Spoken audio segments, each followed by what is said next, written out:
بسم اللہ الرحمن الرحیم۔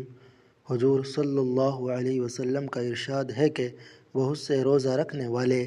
ایسے ہیں کہ ان کو روزہ کے ثمرات میں بجز بھوکا رہنے کے کچھ بھی حاصل نہیں، اور بہت سے شب بیدار ایسے ہیں کہ ان کو رات کے جاگنے کی مشقت کے سوا کچھ بھی نہ فائدہ۔ علماء کے اس حدیث کی شرح میں چند اقوال ہیں، اور یہ کہ اس سے وہ شخص مراد ہے جو دن بھر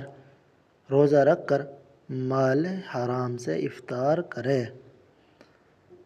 کہ جتنا ثواب روزہ کا ہوا تھا اس سے زیادہ گناہ کھانے کا ہو گیا، حرام مال کھانے کا ہو گیا،